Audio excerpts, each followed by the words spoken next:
Welcome to the Training Ground Guru podcast in association with Genius Sports. In every episode, we bring you insights into the teams behind the teams in professional football. Coming up on today's episode. What was it like working with Jurgen Klopp? What made him so special? Everything. And he's someone that with simple words can make you feel that you can conquer the world with him. He can generate so much inner motivation. You can conquer everything. And I think his sensibility and his view of football is something really special.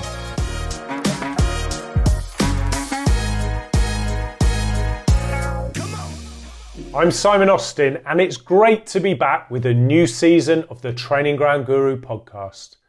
Together with our new sponsors, Genius Sports, we will be bringing you a big interview every month with a leading figure from football. This month's guest is Vitor Matos, the former head of elite development at Liverpool. Vitor worked closely with Jurgen Klopp during 5 years at Anfield and helped deliver a new generation of young talent, plus a number of trophies. Most recently, the Portuguese has been assistant to Pep Lijnders at Red Bull Salzburg in Austria, before the duo departed last December. Vitor told me what it was like to work with Klopp, how Arne Slot has adapted things at Anfield, and why he thinks Curtis Jones and Jarell Quansah can be Liverpool's leaders of the future. We hope you enjoy this podcast, and if you do, please give us a follow via your preferred provider.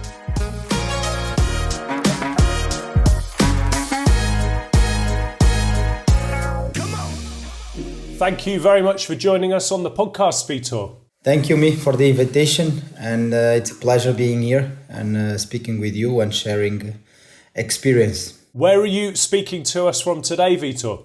So currently I'm in Porto in Portugal. I'm here since January.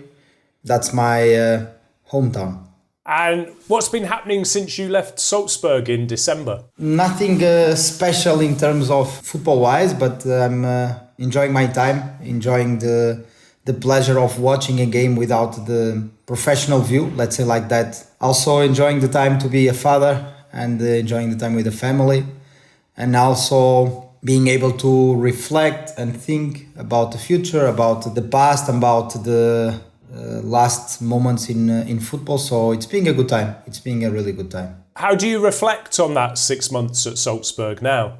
It was a really interesting experience, something that personally was a really learning situation. So we start really good with good expectations in terms of the squad and good expectations in terms of the club. We were the first Austrian team to qualify through playoff to the Champions League. So that's how we started. And we, on that moment until the first international break, we had really good game quality already and consistently showing or getting closer to the idea that we want to pass and implement as well and develop. So it was a really good start.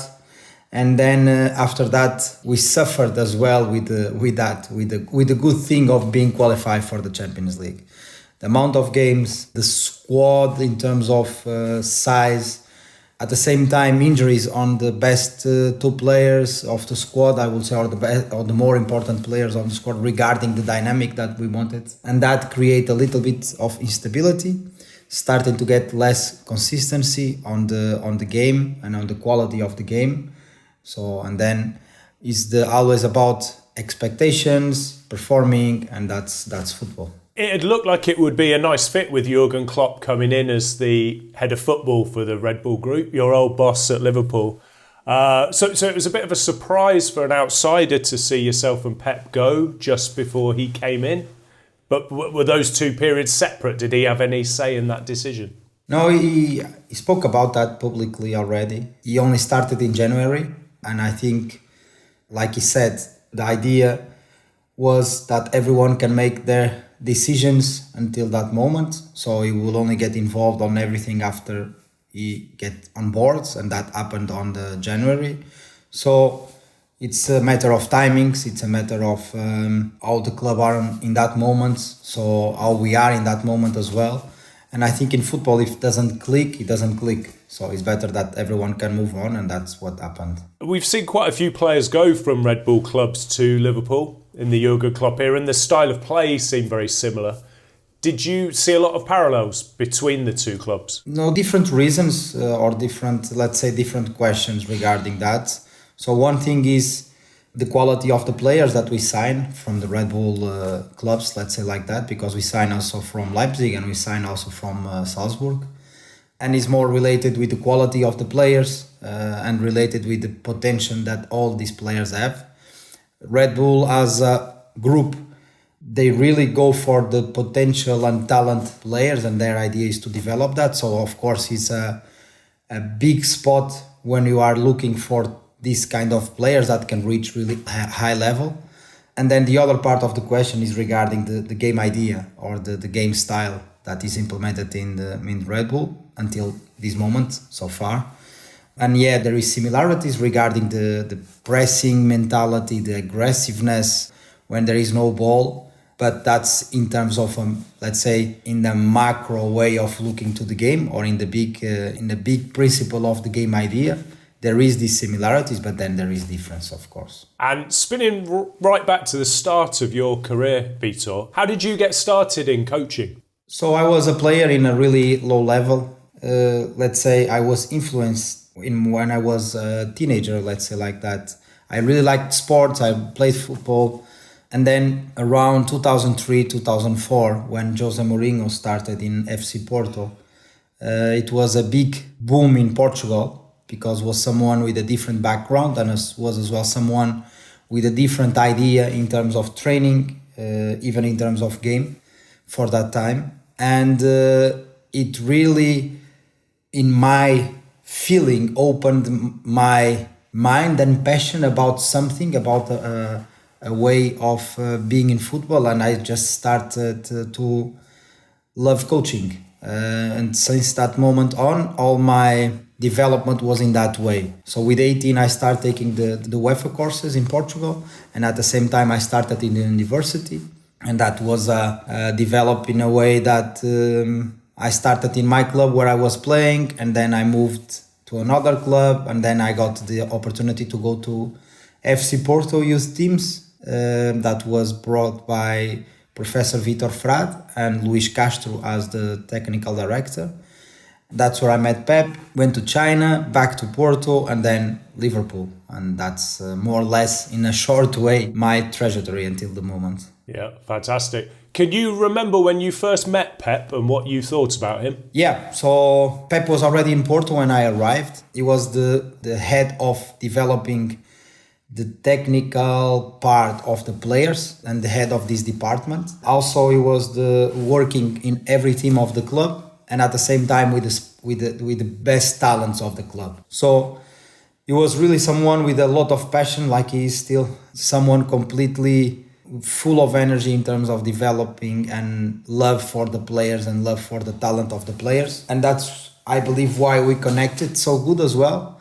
So I was one of the coaches. So for example, we had 3 training sessions per week and 1 game day. So Pep was responsible for one of these days with the coach as well. And that's how we started, sharing ideas, sharing opinions, connecting between, and just become a really, really good and close friendship. And that's how it started. What were the main things you learned from him in terms of coaching, would you say? Someone really passionate about it. Someone that always tries to improve the team, tries to improve the players, tries to be better every day. And I would say someone that have really creativity in finding solutions for different problems that comes from the game. And that was something that always brought us together. And Pep is always a big reference for me. And you talked as well about Vitor Frade being a big influence on you. And he's someone that people have mentioned a lot on our podcast. Rui Faria studied, I think, under him as well, and he's talked about him. Could you tell us a little bit more about Vitor Frade and his influence on you? Yeah, so Vitor Frade was my teacher in the university. I knew him before from the influence that he had on Rui and Jose Mourinho as well.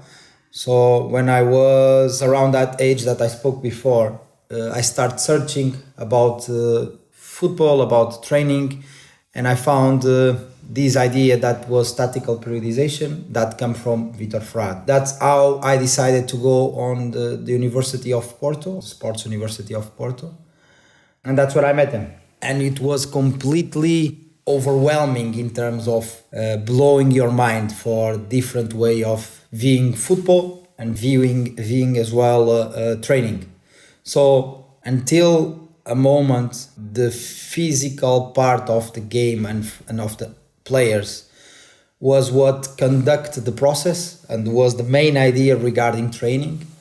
And from that moment on, when I met Professor Vitor Frade and then I started searching about it as well, it showed you a complete different way, a way related with complexity, a systemic approach, a way to understand that a football player, more than developing by only one dimension, that is his physical part, it's about playing and it's about developing him under an idea, and that is the game idea of the coach. And that information of the brain is what influenced the fitness part of the player. And that was a complete different view that I completely fall in love, because it's at the same time is intuitive for the coach, because the main idea is that it helps you to organize your game idea and it helps you to develop your game idea with your team. And that's the main idea, to develop your tactical organization or the tactical culture of your team. And we're seeing top Portuguese coaches all over the world now. It seems to be one of the top countries for coaching. What do you think are the reasons for that? You've mentioned Vitor Frade, Jose Mourinho being an inspiration. Are there any other reasons, do you think? I think football is a big thing in Portugal in terms of sports and the passion that the people have about football. Same as in England, of course. But there was, yes, of course, there was a big influence of different names. So there was Carlos Queiroz, that was a big influence in terms of coach developing in Portugal, and then Jose Mourinho in terms of big developing culture with the way he stepped and won so much. It created a big boom in terms of open doors for everyone. Of course, in the background, Vitor Frade, in terms of idea, in terms of process, in terms of how he opened the mind and the view regarding the game and the training, that was a big influence in Portugal.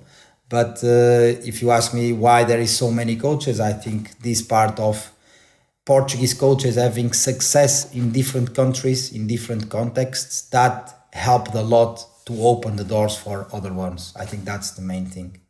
We're asking a lot of questions about English coaching at the moment in this country, because I think there's more Portuguese managers in the Premier League than English managers. We're not seeing many working abroad, really. Have you got any reasons as to why that would be the case, why we are struggling a bit? We've got a foreign manager of the England national team as well. No, I don't have an answer to you, Simon. I believe there is good English managers. For example, Porto had Bobby Robson as one of the best managers that we had in the club, and he influenced so much the culture of the club here in Portugal and so much the country as well. And Mourinho worked with him, and Vitor Frade as well worked with him. So you see already the influence that an English coach had here in Portugal. And I think you have good coaches. You have Eddie Howe, who just won the Carabao Cup. We had Brendan Rodgers, we had Russell Martin as a new upcoming with a completely different approach that I would say from the traditional English way of seeing the game. So I think there's a lot of good managers, and I believe that it will happen the same. It's always like this. The football is like a cycle, no? And if there is someone with success in a country or in a league or in the competition, it opens the door for a different one. That's always the case. But I think using these managers as a reference in terms of developing coaches in England, I think that's a big thing. I think that was one of the things that for me was really important. That was how it was so much work around Jose Mourinho in Portugal, how it was so much work about different coaches that were in high level, that allow a new generation of coaches to learn and to reflect and to improve. And using these references, using these ideas, I think that is a big part of the developing of coaches. And it sounds like you started your badges and your coaching very young from what you were saying, which I wonder if that's a big help as well. It's just a help because I had the lucky to find really early what I really loved. So that was the biggest help it made for me, no more than that.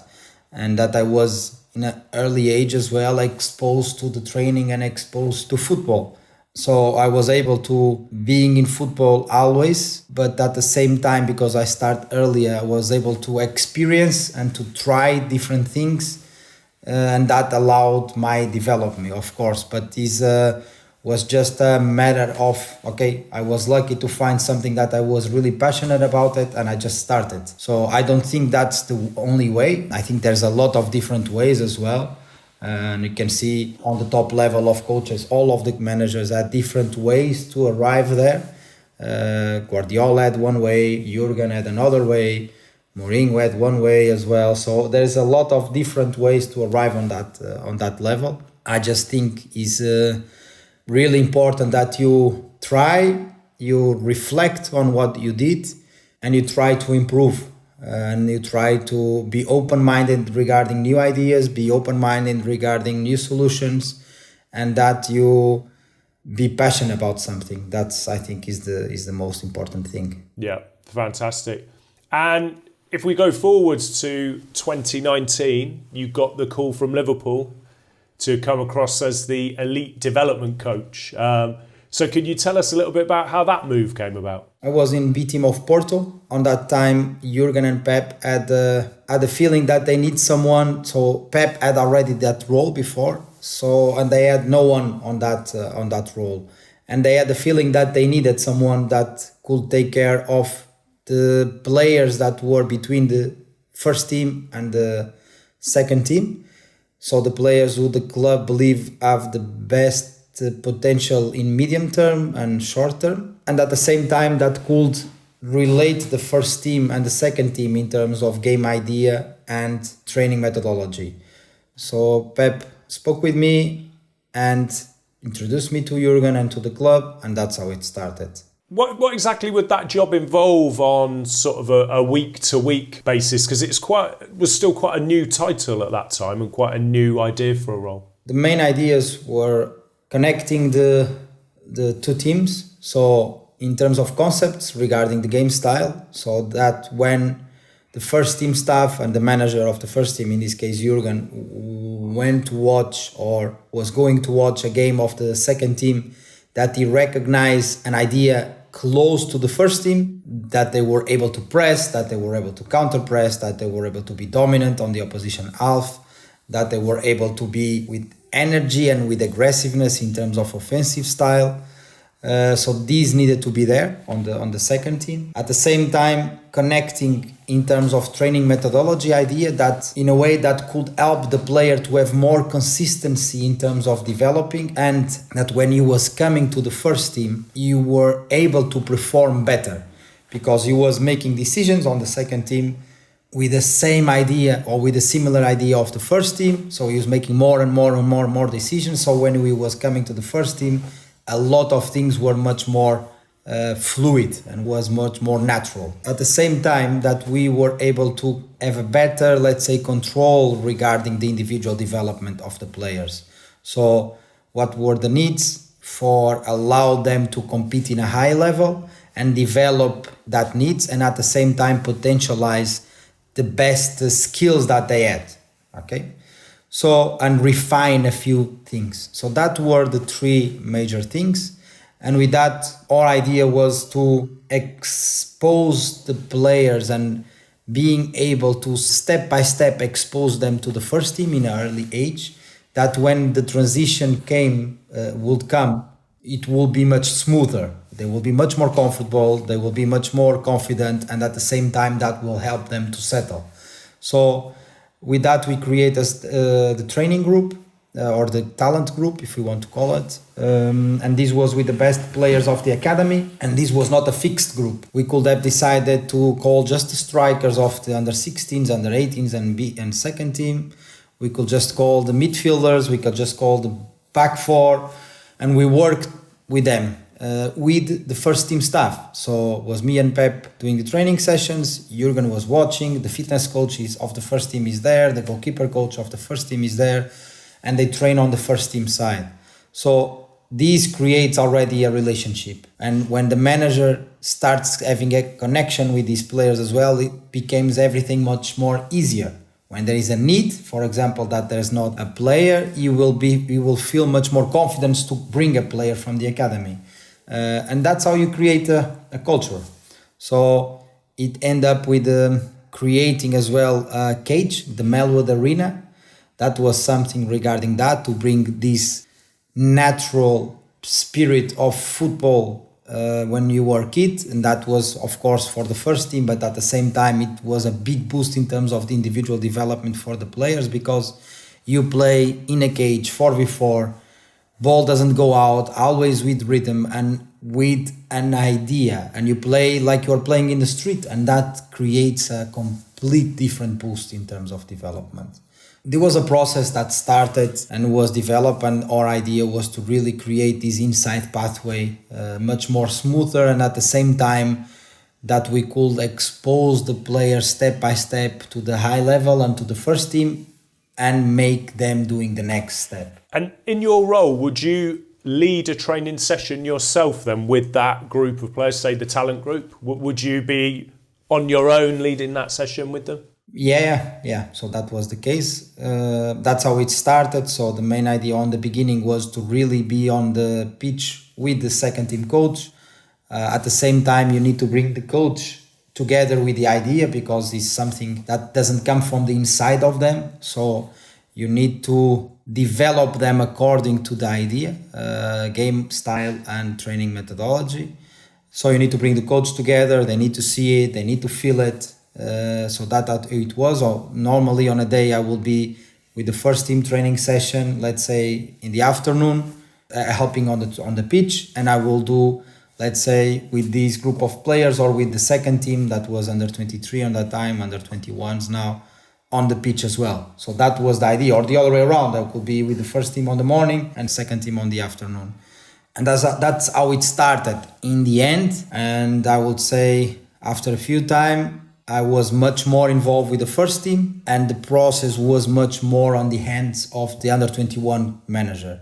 Because when you start developing, understanding, it becomes the process, it becomes a natural part of it as well. So you just, in a way, you manage the process by watching it and by seeing, and sometimes, of course, meetings and these kind of things. And I was able to be completely involved with the first team. So that's how it was. And I suppose the very fact that you had this role and you had this talent group, it shows how committed the club and Jurgen were to bringing players through from the academy into the first team. It's not like that at every club, is it? No. I always say, if you don't have the right manager, you can have the best academy project, because it will not happen. So, of course, the culture of the club demands that from the manager as well. And I think when you are choosing a manager, and if you think on this, you need to choose the manager with the right profile for that. Of course, the only way to do this, or the best way to do this, is because Jurgen was there for so long, and that's the truth as well. And you win, and you have more time. That's the winning is the best vitamin to every process, and at the same time, the best thing that you can have to create stability. So that's how it happened. There was development. Jurgen were able to stay there for so long, so everything makes sense to have these kind of things. Who were the players that were coming through at that time who you were working with? I'm thinking, Harvey Elliott, Curtis Jones. Yeah, on that time when I arrived, there was that generation. So we had as well Nico Williams, Sepp van der Berg, Kijana. That was the generation of that players on that time. And we've just seen Curtis Jones started for England on Friday. Jarell Quansah in the squad, another of the players that I think you work with. Yeah. So, how impressed have you been by their development? Different characters, different approaches. Jarell was the last one, and it was a really impressive development of him by a kid that was full of talent, but more than everything, really, really smart. Always trying to understand from the main ones, let's say in this case from Virgil, and at the same time really open in terms of his development. So trying to understand what was his problems and find a way, one, to develop them, and another one to find ways to have other solutions to hide that problems, because that's what happened as well. So when you are slow, you try to anticipate more. And you try to improve that other part, but that's how it should be. And Jarell was this kind of player, really with the process. On the last season, he was completely outstanding, I would say. The high level he reached was so quick, but at the same time so consistent, that showed all his quality. And Jurgen was a big advocate of him as well. Then Curtis was different. Curtis was already a big talent in the academy, technical-wise, outstanding. Character-wise, he doesn't need, he has enough confidence for all of us, and he needed to step up in terms of game understanding, and that's how it was. So for him was completely a different approach. Sometimes it's really hard, this kind of approach, because the line is so thin when you are trying to make a player aware that his game understanding needs to improve and where to use sometimes a different type of pass. It's better to turn instead of playing back. And sometimes this is tricky, because it can decrease his confidence, let's say like that. He can take his confidence, and at the same time, he can stop his intuition, and he doesn't feel more comfortable by playing because he's trying to do something that is not natural. So this thin part of that is really important, to have this sensibility and to give time as well. And I think he stepped up really good. He's outstanding player. I think he's a really outstanding midfielder. He has everything. He has physical, he has technical, he has game understanding, he has the character. He's an outstanding player. I like him a lot. Will those two players keep developing, do you think? Keep getting better? Yeah, I think it always depends in these situations as well. It always depends of the team. Of the moment of the team, of the players around them.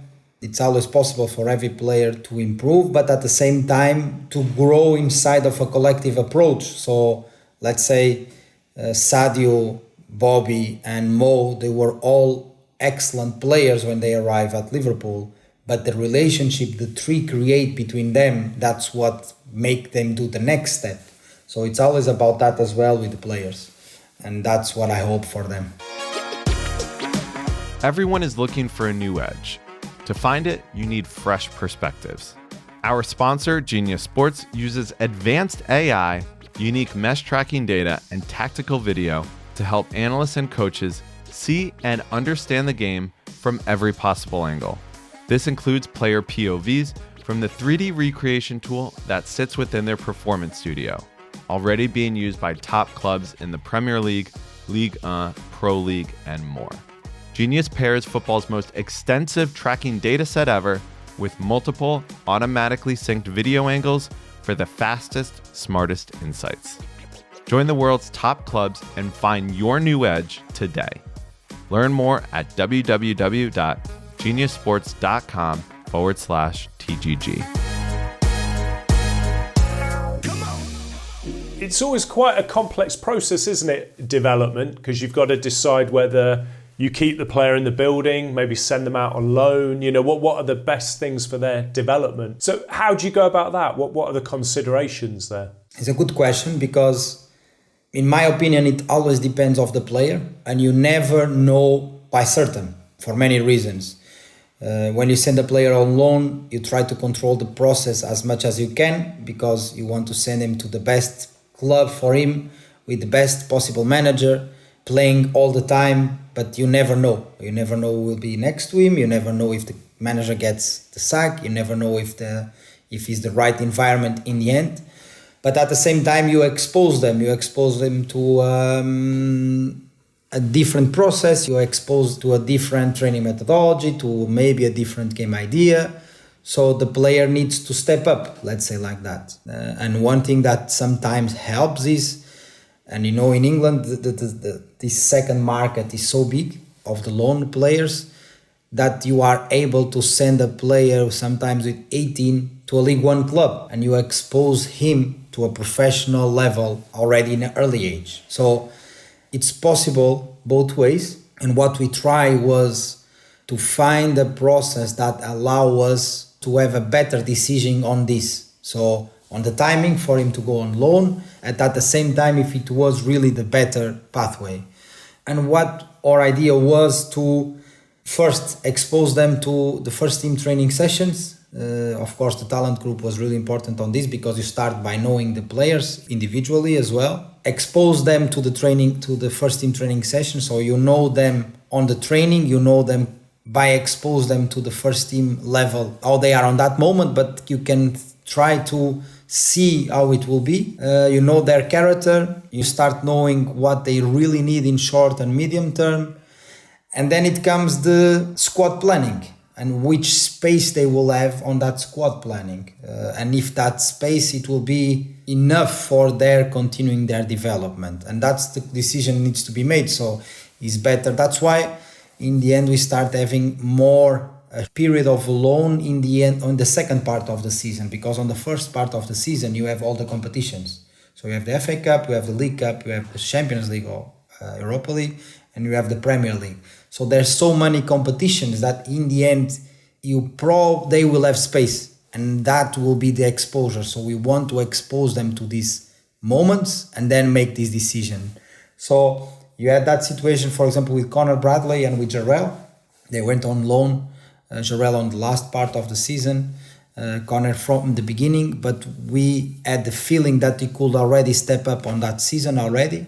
But because the space for him was not so clear, okay, the club decided to send him on loan, and he had a brilliant time on Bolton. And Jarell was just from January on, and Curtis was never on loan. So his different decisions regarding the moment of the player on that year or on that season, and regarding how it will be in terms of space. And then, of course, the player expectations, they need to understand that some players are more rush and they prefer to be on loan and play than having this process of, okay, training, under 21s game, and then maybe first team game, maybe bench on the first team, then you need to be exposed on the second team or let's say under 21s. So it always depends on this as well. And you always try to find the best one, is the best process. It's not 100%, never 100%, but you always try to be as certain as possible. So did Curtis not go on loan because the manager thought he could become part of the first team squad quicker than the other guys? Was that the reason? Not quicker, Simon. The question was, one, Curtis had this character that he wanted to prove himself all the time on the first team. So he never wanted the pathway of proving himself out of Liverpool. Okay. So it gives you already one direction. And second was his exposure in terms of game was always good enough for his development. So he had a space, he was having consistency, exposure, and at the same time the developing was still coming. And that gives you the feeling, okay, you can still go, there's no need. Of course, if there's a Premier League club who will ask him to go on loan, maybe his mind could change, but it's always like this. In the end, I always believe that if the view of the club is that the academy forces the development for the first team, if there is a clear culture in terms of the club, if you develop the academy in a way that is a relationship between the game style, training methodology, and the first team at the same time, the player starts having decisions on that way. They start learning why they lose with that game style and why they win with that game style. And that creates development in a certain way. And that, of course, it helps the players to settle in the first team. So you can control the environment. So, you send a player on loan, sometimes you cannot control the environment. You never know. You have a loan manager, you try to be close to the player, you try to connect all the departments around him between the clubs, but in the end you don't know. So I think it's a process that always need the right people around to decide. I think also is a process that is not a clear one and there's no clear pathway on both. More than just thinking on market and thinking on profit with these kind of situations, the club really needs to think on the asset. Of course, there is players as well. If you are not thinking on them that they can be on the first team in a short or medium time, maybe it's better them to go on loan to create a market for themselves as well. And that's a kind of a different way. But when you start seeing that they can make a step in the first team, there will be a lot of opportunities on the first part of the season because there's all the competitions are there. So maybe you can delay that decision until January and then you can make the decision January on and see game exposure, yes, not, how is development. Still, there is still space. He improved so much that he is a consistent part of the squad and he will have game time. So these decisions, they always need to be made. And who should we be looking out for in the next generation of talent, do you think, after that one? Yeah, I don't want to brush anyone because that's a lot. I know how in England works. He becomes a god in one day and in the next day he's below everything. So, but there is a lot of players, already. Jadon Danz is outstanding. I think he has a big talent as a striker.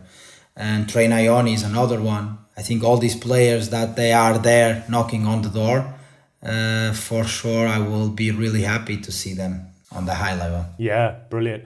And what was it like working with Jurgen Klopp? What made him so special? Everything. I think for me was a life experience and a life journey. So I learned so much. I was so lucky to be involved. I will be always grateful for being for him and of course Pep to open the door for me. That was someone coming from outside of the staff that Jurgen didn't know and allow me to work with such a high level of players and in a high level league. That's priceless. That's not something to explain. And that shows as well how he is, that he's completely open to new ideas, to new people, that he doesn't have afraid of giving opportunities and to help developing as well. And he's someone that with simple words can make you feel that you can conquer the world with him. And that's, he can generate so much inner motivation and self-motivation that you can conquer everything. And I think his this sensibility and his view of football is something really special. And I read that he came in early on and he explained his philosophy to the players and the staff, and he said it is to attack all the time, when we have the ball, when we don't have the ball.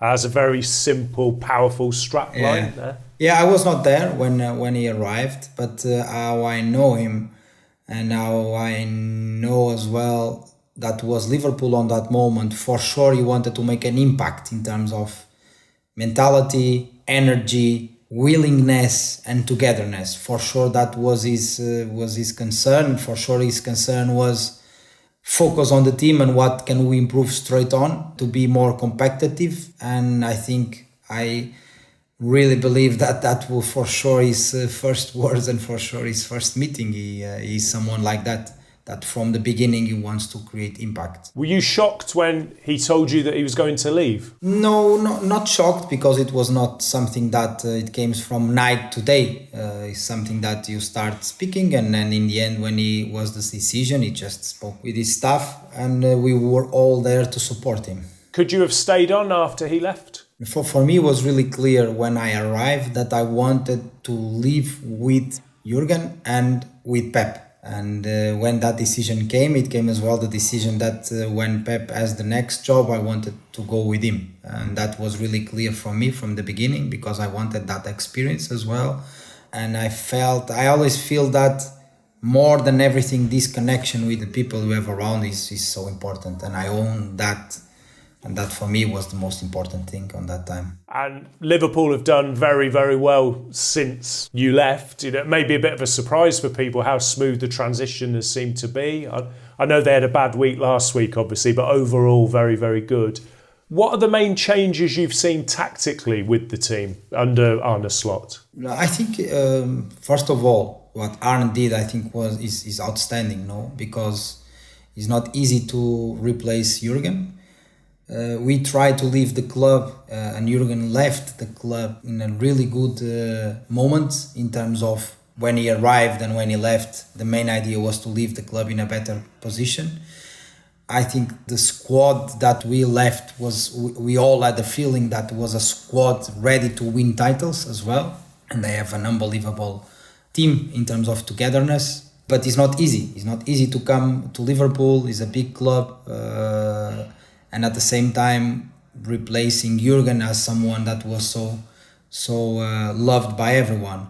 And I think what Arne did is exceptional, of course. The game quality, and at the same time being able to win and win consistently, and that is the most important thing in terms of tactically. I think step by step it was on the direction of how Arne wants to play and what his style is. Defending, you can see a much more man-orientated press and less ball-orientated press. You can see players in different roles, and one of that is Ryan Gravenberch. I think he's doing an outstanding season playing as a number 6, and that's something that completely improved by itself the offensive game in terms of how the ball moved and how the ball break lines and how the direction he could give with one touch.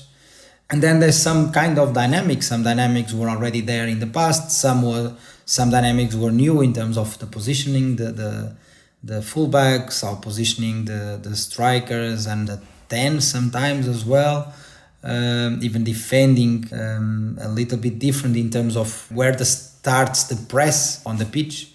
A few differences, but most important thing I think was that there is a clear idea, and that this clear idea is related and is possible to achieve with the squad he has, and is possible to have consistently good performance, and that says a lot about Arne, that says a lot about the whole club on the moment as well. Did you see that Gravenberch could become this number 6, because he's been outstanding this season, and I didn't really see that he could become that player? Yeah, we let's say now personally, sometimes this kind of thing happens. So a need creates an opportunity, and these opportunities sometimes it just creates a beautiful idea. I think in the beginning of the season, everyone spoke about Liverpool signing a number 6. And was quite public as well, the willing to find the number 6 to play there. And because there was no one, I believe because Alexis was as well coming from the Copa, if I'm not wrong, Ryan grabbed the spot, and he grabbed it completely outstanding. And that creates a different dynamic and create a different thing. So we never used Ryan on that position because as well, Alexis and Ouattara were doing outstanding for us. And Ryan arrived in the club a lot, I would say almost one season without game time. So game time, one moment or another, so not consistently playing, arrived in Liverpool, adapting, starting to play and then injured, and then coming back again, starting to play and then injured. So it was not easy for him to adapt. We all saw his potential.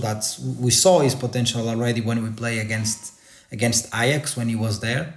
And then we were not able to catch him on that transfer window. So he went to Bayern, but we all are, especially Jurgen and Pep, big believers of him. And we all saw his potential in terms of quality. So it was a matter of consistency and a matter of opportunity. So I think in this season, everything came together, and I'm really happy for him, and I'm really happy for Liverpool as well, because he's outstanding.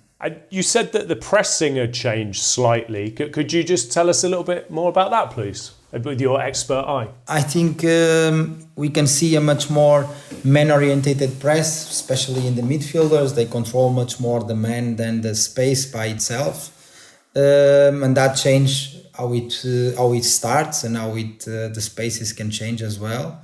And at the same time, I think there's different game plans. In one game, we can see maybe Liverpool pressing from the first moment higher, and in another game, we can see an approach that they are much more they start with much more in a mid block, for example. So these different approaches, it changed. It's not about being better or worse. It's about doing differently. So they are doing this different, and on this season, they have having a lot of success, so that's good. And is that the same with the positioning of the fullbacks and the forwards that you talked about then? That's adapting depending on the opponent? Yeah, I think the triggers are changing regarding who starts the press and who then follows. But I was saying attacking-wise, there's sometimes different starting positions for the fullbacks. Sometimes they start more in deeper lines or much more facing the game close to the center halves, and that was not all the games like that. I think, like I said, there's different approaches on different games in terms of dynamics, and that's what I've seen so far. And what are your own ambitions for the future now, Vitor? My own ambitions, Simon, is I have really clear in my mind that I want to start as a manager. That's the main ambition. Now it's just to find a place, to find a project. I did my process until now. I develop myself. I try to learn. I try to keep improving. I learn about myself a lot as well. I want to know myself more on this role as well. So I think that in this moment I'm ready, and that I feel completely comfortable with the role and with the expectations. So I think that's how I feel now. Would you like to come back to England? Yeah.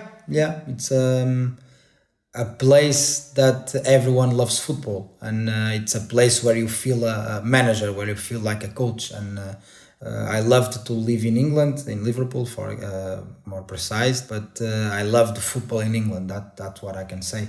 So, of course, it's a place that I would love to be as well. What sort of club would you like to work at? Would it have to be high level, or could it be further down the leagues? No. I have really clear for me that more than everything, I want to feel a connection with the people that are in the club, with the board, with the owner, with the sports director. And that only comes when you start speaking with the people. And when I have this connection, when I have this feeling, when I have this emotionally connection with the club, it stays in my mind and it will not move out. And I now on that moment I will say, okay, that's the place I want to be.